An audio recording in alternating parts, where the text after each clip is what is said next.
Hello everyone, it's Friday. Time for a little sewing chat. I'm Sharon. Welcome to my channel, Sharon Sews. This is where we talk about sewing.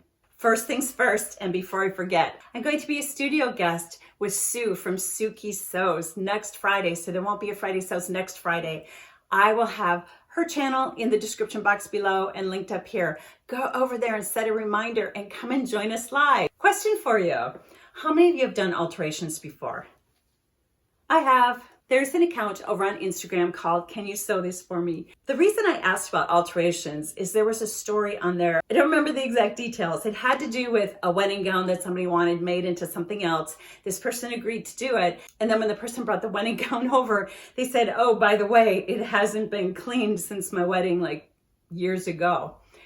And that led me to this question. If you do alterations, have you had people bring things to you that were not cleaned first?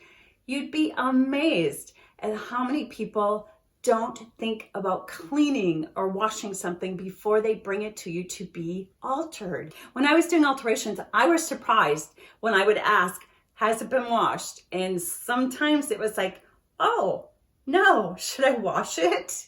It did get to the point when I did accept a job for alterations, I would always say it must be cleaned first before you drop it off to me. How about you? Got any stories like that to share? Leave them in the comments below. Do you set sewing goals for yourself?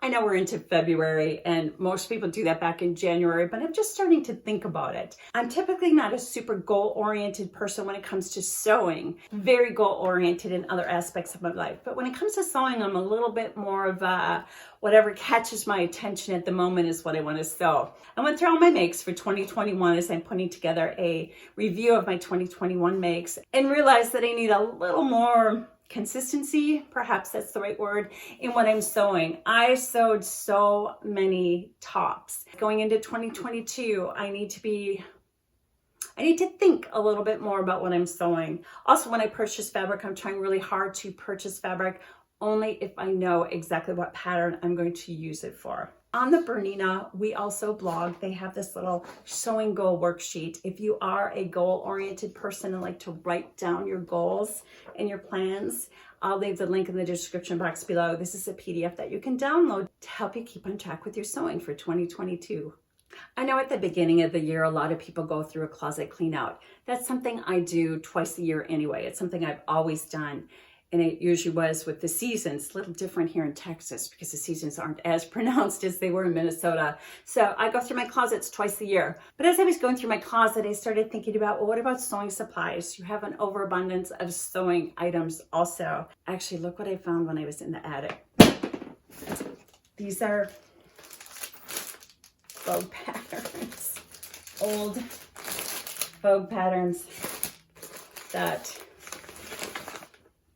have been tucked away that I don't need. I'm never going to sew them. I think I'm going to start selling off my Vogue patterns this year. I think it's time to let somebody else enjoy those patterns. I'm trying to make sure that what I have in my closet works together and works for my lifestyle. Because of that, I rejoined the Sew Confident Club offered by the Sewing Workshop. In 2021, I joined the club. I'll be honest with you, I didn't do any of the projects for the entire year. I did buy one kit, maybe two kits, I can't remember for sure. And I haven't sewn them yet. Even though I didn't sew any of the project, I did feel like there was enough value offered that I did sign up for the 2022.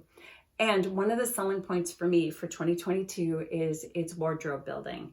So there's a jacket and there's pants and there's a top and there's a skirt. And everything is designed to go together. That I hope will help me stay a little more on track with my wardrobe planning. This isn't a club, but one thing that I did give myself this year is a subscription to the Indie Stitch monthly sewing box. This is the first one I've received. I opened it, but I haven't opened it, so we're gonna do that really quick right now. I'll let you see what's in there. Looks like the first project is a skirt from Helen's Closet. Oh, this is lovely. It's a rose rayon challis. Coordinating thread, needles, I guess that's the interfacing. Elastic, curved ruler, my little snips, and here is my pattern. Okay, so this is going to be fun because that is not a pattern I would have purchased. I would have looked at it and said, oh, I don't need a skirt. But I have it and I like the color and I'm going to sew it up and I'll share it with you next month. Sewing, what have I been sewing? After all, this is a sewing chat. I haven't been doing anything that I can share with you. Boy, I hate telling you that. I am really looking forward to March 1st. There is something that I have sewn that I absolutely love, and I think you're going to love it too. And March 1st is when I can share that with you. I have sewn one thing I can share with you. My favorite style arc Joan top out of this gorgeous rayon crepe from Style Maker Fabrics. I hope you have a blessed day. I'll see you in the next video. Happy sewing!